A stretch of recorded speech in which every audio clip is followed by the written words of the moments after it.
Le souffle du monde s'arrêta en une seconde. La porte glissa sans bruit, l'air sembla vibrer, et le temps se figea autour d'un seul instant fragile. Étienne, encore humide de sa douche, sentit son cœur se contracter violemment. La lumière chaude caressait sa peau nue, et son esprit, l'espace d'un battement, refusa de comprendre ce qui se passait. Lyra se tenait là. Immobile. Ses grands yeux sombres, profonds comme un ciel nocturne sans étoiles, étaient fixés sur lui. Étienne sentit une onde étrange parcourir la pièce, comme si l'air lui-même réagissait à ce regard. Il n'y eut ni cri, ni mouvement brusque. Juste ce silence lourd, oppressant, chargé d'une tension presque douloureuse. Puis tout bascula. Étienne réagit enfin, tirant maladroitement la serviette autour de sa taille. Son visage s'embrasa de honte, son souffle devint court. Lyra, je suis désolé, je ne pensais pas. Elle ne répondit pas immédiatement. Sa main resta posée sur le bord de la porte, ses doigts légèrement crispés. Sa peau bleutée, d'ordinaire calme et uniforme, sembla luire faiblement, comme traversée par une émotion trop forte pour être contenue. Dans la culture aorienne, la nudité n'était jamais anodine. Elle représentait l'abandon total, l'ouverture complète de l'esprit et de l'âme. Et Étienne, sans le vouloir, venait de lui offrir cela. Je n'avais pas l'intention d'entrer, murmura Lyra d'une voix à peine audible. Je croyais la pièce vide. Son regard se détourna enfin, mais l'onde émotionnelle persistait, palpable, presque oppressante. Étienne sentit son estomac se nouer. Il comprit alors que ce moment n'était pas une simple gêne passagère. Quelque chose de profond venait d'être déclenché. Et rien ne serait plus jamais comme avant. Bienvenue à tous, peu importe d'où vous regardez. Vous êtes dans une histoire où l'humanité va se révéler là où personne ne l'attend. Si vous aimez les récits de science-fiction et de dépassement humain, abonnez-vous à la chaîne et plongez avec moi dans cette aventure. Quelques heures plus tôt, bien avant cet instant irréversible, Étienne était encore assis près du hublot d'une navette de transport, observant un monde qui allait changer sa vie. La navette vibrait doucement en traversant l'atmosphère dense d'Alia. Le ciel, d'un bleu profond presque irréel, s'assombrissait à mesure que l'appareil descendait.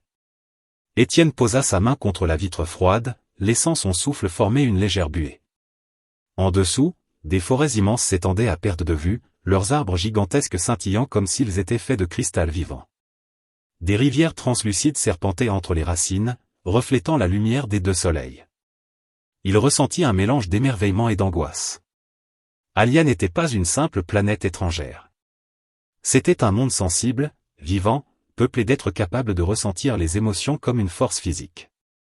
Il ajusta sa veste humaine, rigide et structurée, un contraste frappant avec les vêtements fluides et naturels des Aoriens qu'il apercevait déjà au port. Dans quelques minutes, la navette atterrirait. Il ne serait plus un simple observateur. Il deviendrait un invité, et un sujet d'étude. Le programme d'échange intergalactique avait été présenté comme une opportunité unique. Les humains apprendraient la sagesse émotionnelle des Aoriens, et ces derniers découvriraient la ténacité, l'adaptabilité et la créativité humaine. Du moins, c'était la version officielle. Mais Étienne savait que la réalité serait bien plus complexe. La navette se posa dans un léger choc. Les portes s'ouvrirent dans un souffle chaud et parfumé. L'air d'Alia était différent, chargé d'arômes végétaux, doux mais puissants, rappelant une forêt après la pluie. Il suivit son guide à travers la capitale, Vuran. La ville semblait avoir poussé naturellement du sol. Les bâtiments aux courbes lisses s'entremêlaient aux arbres géants, leurs racines intégrées à l'architecture. Rien n'était anguleux ou agressif. Tout semblait pensé pour apaiser. Les Aoriens marchaient avec une grâce silencieuse. Leur peau bleue captait la lumière, leurs longs membres se déplaçaient comme s'ils dansaient en permanence. Certains le regardaient plus longtemps que nécessaire. Ils ressentent votre nervosité, expliqua le guide avec un sourire tranquille. Ils sont curieux, rien de plus. Étienne hocha la tête, mais son dos se couvrit de sueur. Toute sa vie, il avait appris à contrôler ses émotions, à les cacher. Ici, ce contrôle n'avait peut-être aucune valeur.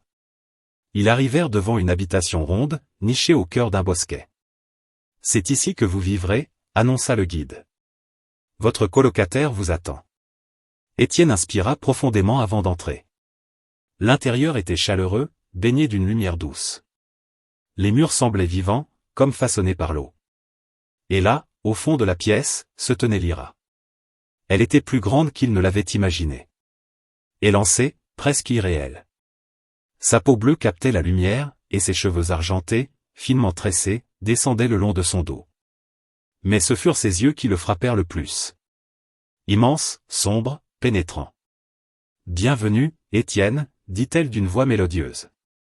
J'espère que le voyage n'a pas été trop difficile. Il sentit ses joues chauffer. Non, c'était impressionnant. Elle sourit doucement. Alia offre beaucoup à ceux qui savent écouter. Ils parlèrent longtemps.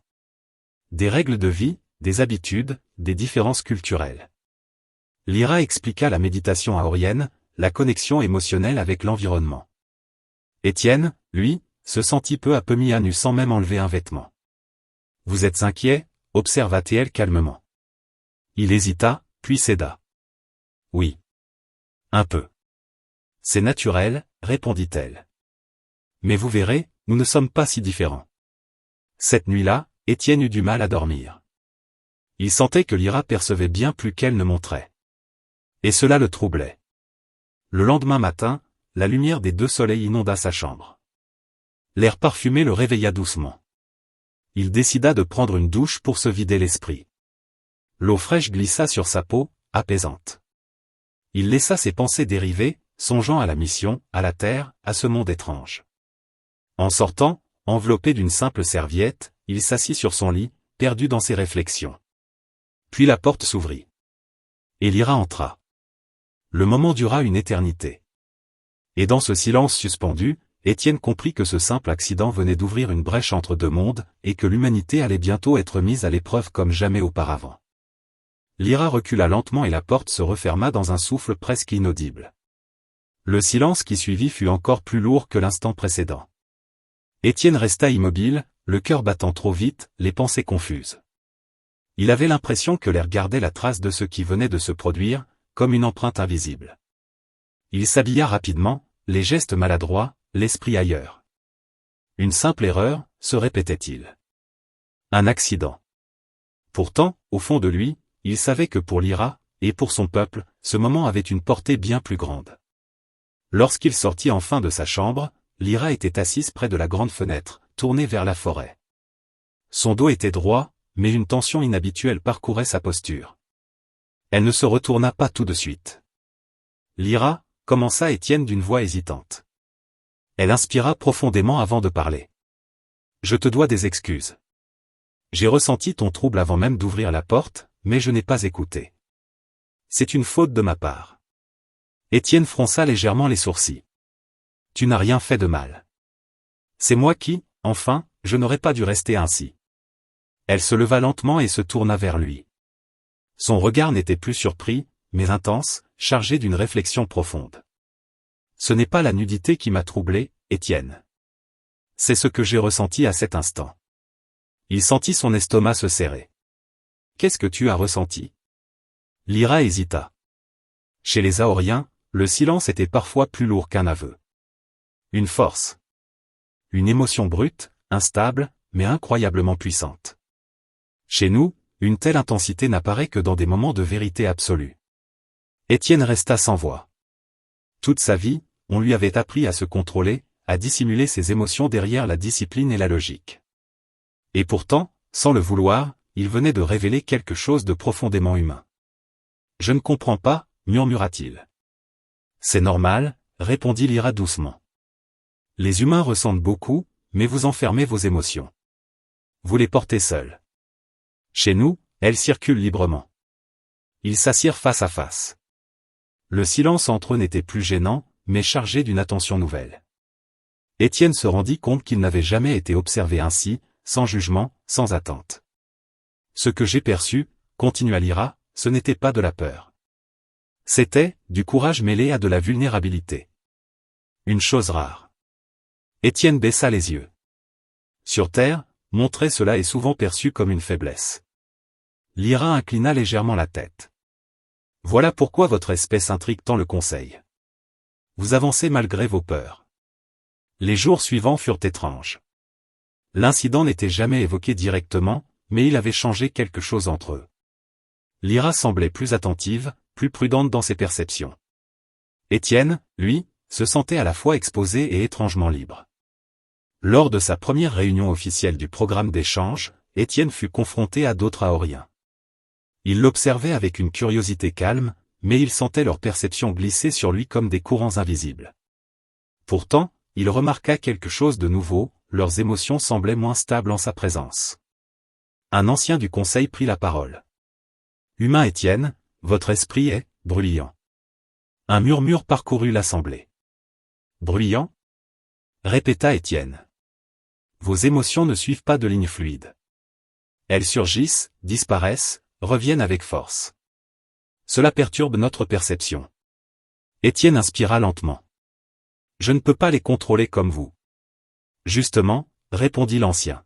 « Peut-être n'êtes-vous pas censé le faire. » Cette phrase resta gravée dans son esprit. De retour à l'habitation, Étienne trouva Lyra en méditation. Elle ouvrit les yeux dès qu'il entra. « Ils ont senti ton impact, n'est-ce pas ?» Il hocha la tête. « Ils disent que mes émotions les perturbent. » Un léger sourire apparut sur le visage de Lyra. Elle les force à ressentir autrement. « Tu introduis le chaos dans un monde trop stable. » Étienne eut un rire nerveux. « Ce n'était pas mon intention. Les changements les plus importants ne le sont jamais. » Ce soir-là, Lyra proposa quelque chose d'inhabituel. Chez nous, lorsque deux esprits entrent en conflit émotionnel, ils partagent un moment de synchronisation. Synchronisation ? Une méditation partagée. Sans barrière.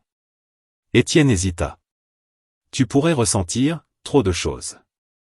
Je le souhaite, répondit-elle simplement.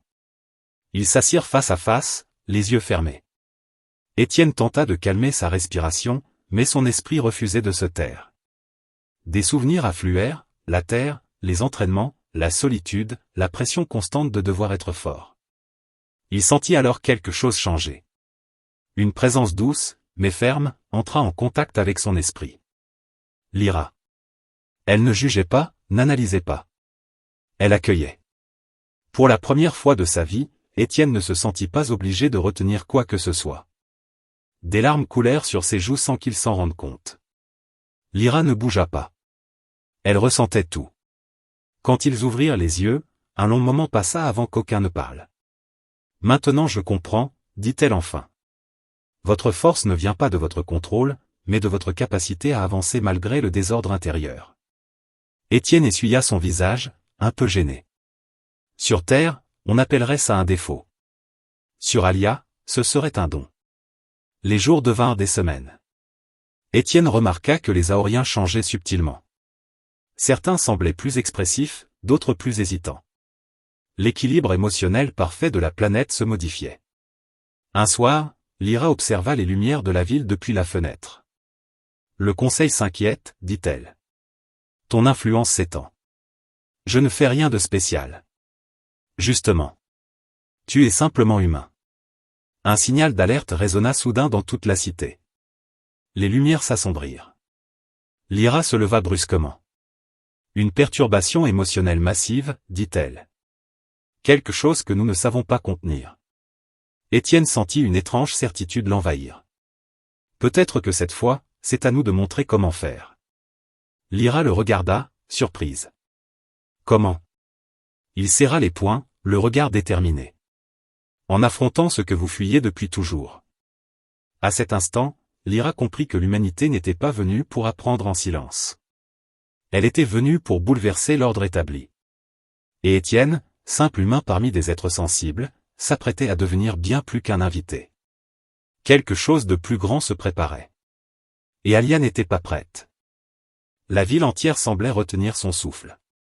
Les lumières organiques de Vuran pulsaient lentement, comme un cœur inquiet. Étienne se tenait au centre de la pièce, immobile, tandis que Lyra observait les flux émotionnels invisibles qui traversaient l'air. Elle ferma les yeux un instant, puis les rouvrit, plus sombre qu'à l'habitude. « Ce n'est pas une simple agitation, murmura-t-elle. C'est une rupture. » « Une rupture de quoi ? Demanda Étienne. « De l'équilibre. Depuis des générations, notre monde repose sur l'harmonie émotionnelle. Nous l'entretenons, nous la protégeons, parfois au prix du silence. » Étienne comprit. « Vous refoulez ce qui dérange. Lyra ne répondit pas, mais son silence confirma ses paroles. Une nouvelle vibration parcourut la cité. Étienne sentit son cœur s'accélérer. Ce n'était pas de la peur pure. C'était un appel. Une tension familière, semblable à celle qu'il ressentait avant une mission difficile sur Terre. Où est l'origine de cette perturbation, demanda-t-il. Lyra posa une main contre le mur vivant. Au centre de convergence. Là où toutes les émotions de la ville sont régulées. Alors allons-y. Elle le regarda avec surprise. Les humains ne sont pas autorisés là-bas. Peut-être que c'est justement le problème, répondit Étienne calmement. Ils quittèrent l'habitation et se fondirent dans les rues ondulantes de Vuran. Les Aoriens s'étaient arrêtés de marcher. Beaucoup restaient figés, les yeux fermés, submergés par un trop-plein émotionnel qu'ils n'avaient jamais appris à affronter seuls. Ils sont paralysés, murmura Étienne.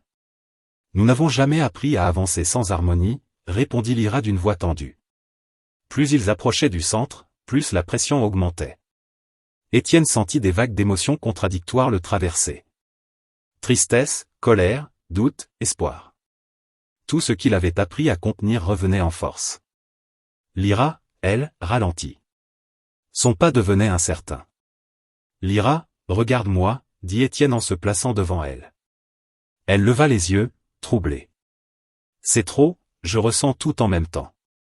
Respire, dit-il simplement. Tu n'as pas besoin de tout comprendre. Tu as juste besoin de rester debout. Elle observa son visage. Malgré la pression, malgré le chaos, il tenait. Mal à l'aise, oui. Fatigué, certainement. Mais il avançait. Comment fais-tu, demanda-t-elle. Étienne haussa légèrement les épaules. Je n'ai jamais eu le choix. Ils atteignirent enfin le centre de convergence. Une immense structure vivante, semblable à un arbre géant de lumière, dont les racines semblaient s'enfoncer dans toute la planète. Autour, plusieurs membres du conseil étaient agenouillés, incapables de maintenir la régulation émotionnelle. Le flux est hors de contrôle, dit l'un d'eux d'une voix brisée. Nous ne pouvons pas le stabiliser. Étienne s'approcha lentement. Chaque pas lui demandait un effort immense. Il sentait les émotions de milliers d'êtres le traverser, mais au lieu de les repousser, il les laissa passer. Vous essayez de les contenir, dit-il. C'est pour ça que ça casse. Un murmure parcourut l'assemblée. Que suggérez-vous, humain, demanda un ancien. Étienne posa une main contre le tronc lumineux. Laissez-les s'exprimer. Ce serait le chaos. Le chaos n'est pas la fin, répondit Étienne. C'est une étape. Lyra s'approcha à son tour, tremblante. Étienne, si nous faisons cela, rien ne sera plus comme avant. Il la regarda, un léger sourire fatigué sur les lèvres. Rien ne l'est jamais, quand on grandit. Les anciens hésitèrent. Puis, un à un, ils relâchèrent leur contrôle. Ce qui suivit fut brutal. Une onde émotionnelle explosa à travers la cité. Des cris, des larmes, des élans de joie incontrôlés. Les Aoriens, privés de leurs barrières habituelles, furent confrontés à leurs propres émotions brutes pour la première fois. Lyra tomba à genoux. Étienne la rattrapa. Regarde-moi, répéta-t-il. Tu n'es pas seul. Elle s'accrocha à lui, submergée. J'ai peur, j'ai honte, je ressens trop. C'est normal, dit-il doucement. Bienvenue dans ce que nous vivons chaque jour. Peu à peu, quelque chose changea. Les émotions cessèrent d'être une tempête aveugle. Elles commencèrent à circuler, à trouver leur place. Les Aoriens, guidés par l'exemple humain, apprenaient à ne pas se dissoudre dans ce qu'ils ressentaient. Étienne sentit ses forces décliner. Ses jambes tremblaient. Il avait ouvert une porte qu'il ne pouvait plus refermer seul. Lyra le sentit faiblir. Étienne, repose-toi. Pas encore, murmura-t-il. Pas tant qu'ils tiennent debout. Autour d'eux, les membres du conseil se relevaient lentement. Le flux se stabilisait, non plus par le contrôle, mais par l'acceptation. Un ancien s'approcha. Humain, vous avez changé notre monde. Étienne sourit faiblement. Vous l'avez changé vous-même. J'ai juste montré que c'était possible. Il s'effondra alors, épuisé. Lorsqu'il se réveilla, il était allongé dans une pièce calme, baignée d'une lumière douce. Lyra était assise près de lui, les yeux humides mais lumineux. Tu as dormi longtemps, dit-elle. Nous avons cru te perdre. Désolé, murmura-t-il. Je n'avais pas prévu de m'écrouler comme ça. Elle sourit, un sourire différent, plus humain. Tu nous as appris quelque chose de précieux.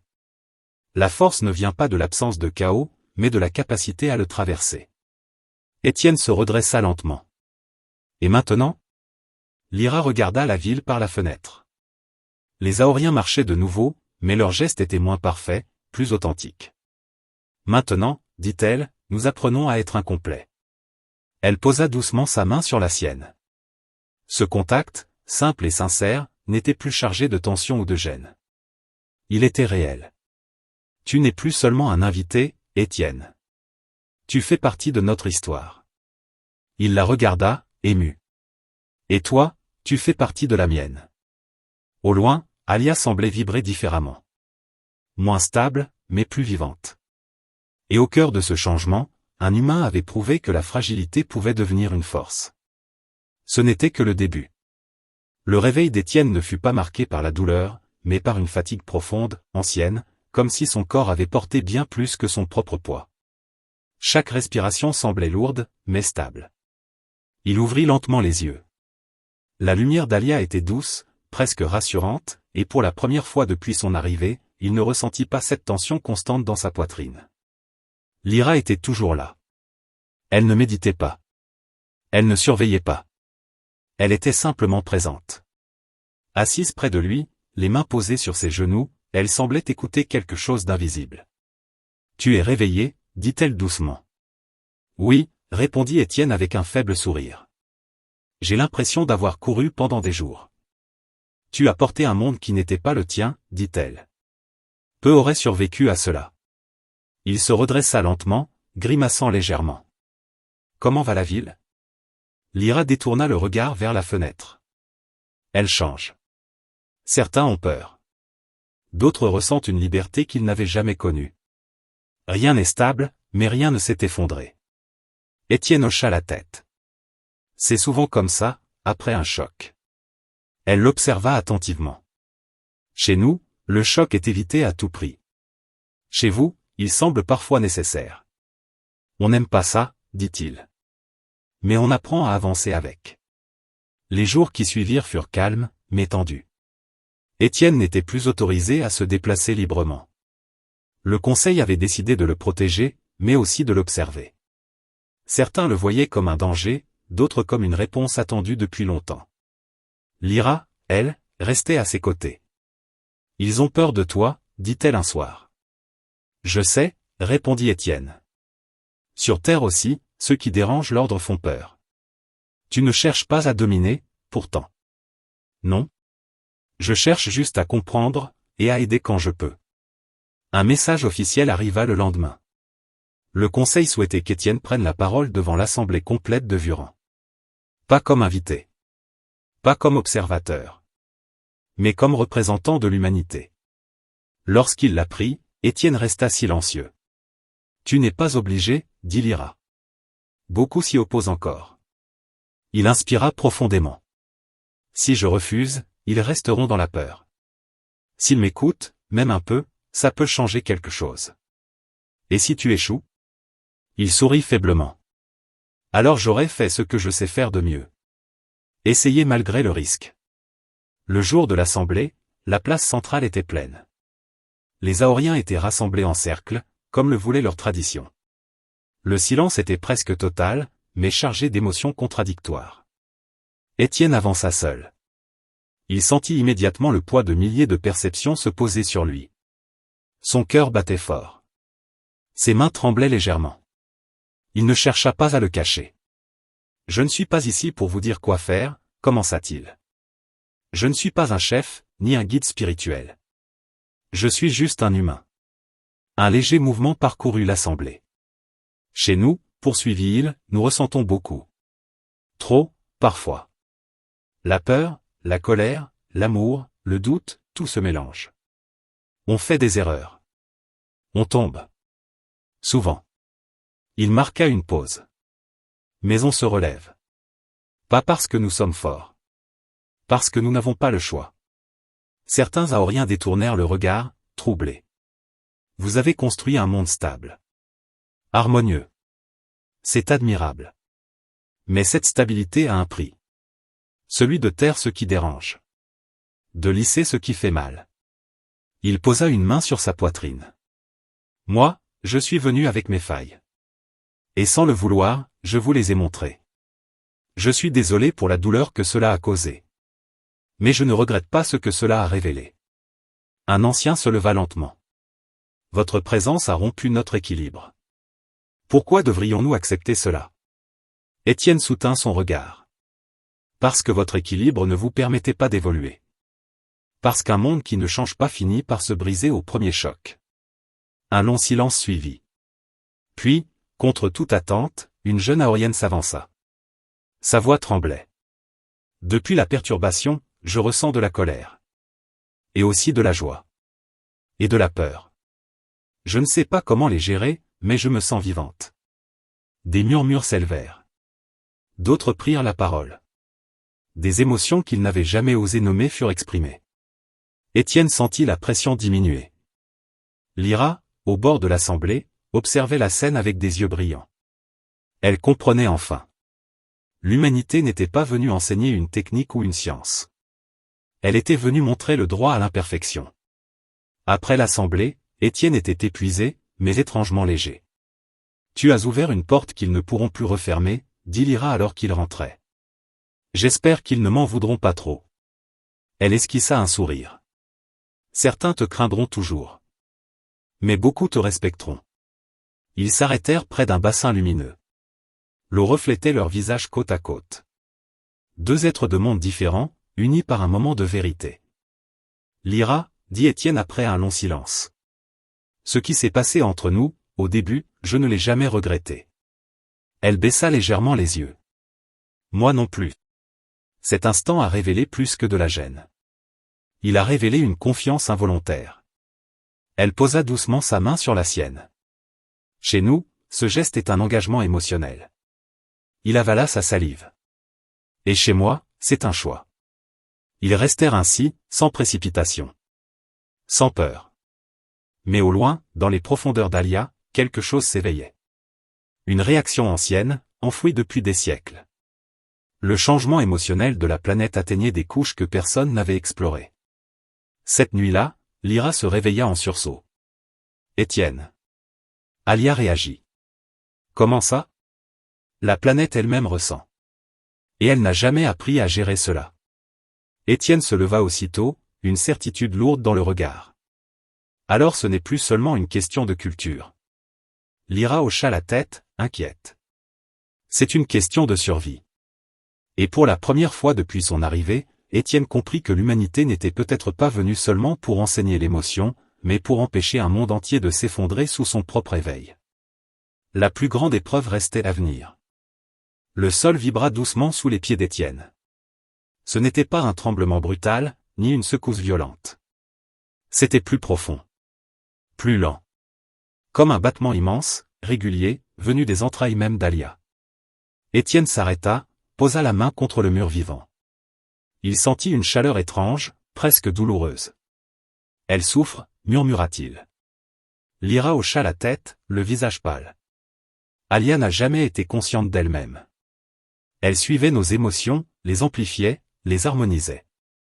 Maintenant, elle ressent sans filtre. Comme un esprit qui s'éveille sans y être préparé, dit Étienne. Les alarmes organiques de la cité s'illuminèrent. Des pulsations de lumière parcoururent Vuran. Les Aoriens sortirent de leurs habitations, désorientés, submergés par une vague émotionnelle bien plus forte que celle des jours précédents. Le cœur planétaire s'emballe, dit Lyra. Si cela continue, les réseaux vivants vont se rompre. Et avec eux, la planète entière, compléta Étienne. Ils furent rapidement escortés vers le centre de convergence. Cette fois, le lieu n'était plus calme. Le grand arbre de lumière se tordait, ses branches vibrantes projetant des éclats instables. Des cris résonnaient. Certains Aoriens s'effondraient, incapables de supporter la charge émotionnelle. Le conseil était réuni, mais désorganisé. Nous perdons le contrôle, dit un ancien, la voix tremblante. Alia reflète nos peurs, et elles se multiplient. Étienne avança sans attendre qu'on l'invite. Vous ne pouvez plus contrôler ça. Et vous ne devez pas essayer. Alors que proposes-tu, humain? Lança un autre, à bout. Étienne ferma les yeux un instant. Il sentit la planète. Sa douleur. Sa confusion. Elle apprend à ressentir. Comme un enfant. Elle a besoin d'un repère. Nous avons toujours été ce repère, répondit Lyra faiblement. Non, dit Étienne. Vous avez été un filtre. Pas un guide. Un silence lourd tomba. Alia a besoin d'apprendre ce que nous apprenons dès notre naissance, poursuivit-il. Que ressentir fait mal. Que ça fait peur. Mais que ça ne tue pas. Lyra le regarda, bouleversée. Tu veux lui transmettre l'expérience humaine? Pas avec des mots. Avec un lien. Les anciens échangèrent des regards inquiets. Un lien direct avec le cœur planétaire et mortel, dit l'un d'eux. Aucun esprit ne peut contenir cela. Étienne inspira profondément. Aucun esprit aorien. Peut-être. Mais moi, je suis déjà habitué au chaos. Lyra s'avança brusquement. Non. Tu mourras. Peut-être, répondit-il calmement. Mais si je ne fais rien, vous mourrez tous. Elle posa ses mains sur sa poitrine. Je ne te laisserai pas. Il prit ses mains dans les siennes. Lyra, tu m'as appris que ressentir ensemble est plus fort que ressentir seul. Laisse-moi faire ce pourquoi je suis venu sans le savoir. Les anciens se turent. Ils comprirent. Ce moment dépassait leur loi. Si tu te laisses à Alia, dit l'un d'eux, tu porteras ses peurs, ses douleurs, ses contradictions. Tu pourrais ne jamais revenir. Étienne sourit faiblement. C'est le risque de vivre. Le lien fut établi au centre même de l'arbre de lumière. Étienne s'agenouilla, posa ses deux mains contre le cœur vibrant. Lyra resta près de lui, incapable de reculer. Je resterai avec toi, dit-elle. Alors aide-moi à ne pas me perdre. Lorsque le contact fut total, Étienne sentit tout exploser. Il n'y avait plus de forme. Plus de temps. Juste une marée infinie d'émotions. La naissance d'Alia. Sa solitude. Sa dépendance à l'harmonie de ses habitants. Sa peur nouvelle face au désordre. Étienne cria, mais aucun son ne sortit. Son esprit fut tiré dans toutes les directions. Il sentit ses souvenirs se mêler à ceux de la planète. La terre. La guerre. L'amour. L'échec. La persévérance. Respire, murmura une voix. Lyra. Elle s'était liée aussi, plus légèrement, servant de pont. Étienne s'accrocha à elle. Ça fait trop mal. Oui, répondit-elle en pleurant. Mais tu tiens. Il comprit alors. Alia ne devait pas être calmée. Elle devait être rassurée. Étienne laissa ses émotions circuler librement. Il ne chercha pas à être fort. Il montra sa fatigue. Ses doutes. Ses peurs. Mais aussi son envie d'avancer malgré tout. La planète réagit. Les vibrations changèrent. Plus lentes. Plus profondes. Comme un souffle qui s'apaise après un sanglot. Alia apprenait. Les Aoriens ressentirent le changement presque immédiatement. La pression diminua. Les cris cessèrent. Les flux se stabilisèrent, non par contrôle, mais par compréhension. Étienne sentit ses forces le quitter. Lyra, je ne peux plus. Tu as déjà fait assez, répondit-elle. Reviens. Il se laissa tomber dans l'obscurité. Quand il ouvrit les yeux, il ne sut pas combien de temps avait passé. La lumière était douce. Trop douce. Il était allongé sur le sol du centre, Lyra penchée sur lui, les yeux rouges. Tu es vivant, souffla-t-elle. Apparemment, répondit-il avec un faible sourire. Autour d'eux, le conseil était silencieux. Les anciens s'inclinèrent lentement. Tu as changé Alia à jamais, dit l'un d'eux. Elle ne sera plus jamais un simple écho de nos émotions. Elle sera libre, murmura Lyra. Étienne se redressa avec difficulté. Et vous aussi. Les jours suivants furent étrangement paisibles. La planète semblait différente. Moins parfaite. Mais plus stable. Les émotions circulaient sans violence. Les Aoriens apprenaient à vivre avec l'incertitude. Étienne, lui, avait changé. Il ressentait parfois Alia, comme un murmure lointain. Pas une voix. Une présence. Tu fais partie d'elle maintenant, dit Lyra un soir. Et elle fait partie de moi. Le programme d'échange fut officiellement redéfini. Les humains ne furent plus considérés comme de simples invités, mais comme des partenaires émotionnels. Leur capacité à avancer malgré le chaos devint une richesse. Avant son départ, Étienne se tint une dernière fois devant la forêt cristalline. Lyra était à ses côtés. Tu pourrais rester, dit-elle. Alia t'accepterait. Il la regarda longuement. Une partie de moi restera toujours ici. Mais je dois rentrer. Les humains ont encore beaucoup à apprendre. Elle posa son front contre le sien. Alors reviens quand ils seront prêts. La navette s'éleva lentement dans le ciel d'Alia. Étienne observa la planète s'éloigner. Il ne ressentait plus l'angoisse du début. Juste une certitude calme. L'humanité n'était pas parfaite. Elle n'avait jamais cherché l'harmonie absolue. Mais elle savait vivre avec ses fractures. Et quelque part, dans le silence vivant de l'espace, une planète entière avait appris que ressentir, même douloureusement, était le premier pas vers la liberté. L'histoire ne parlait pas d'un humain devenu héros. Elle parlait d'un humain resté humain. Et cela avait suffi.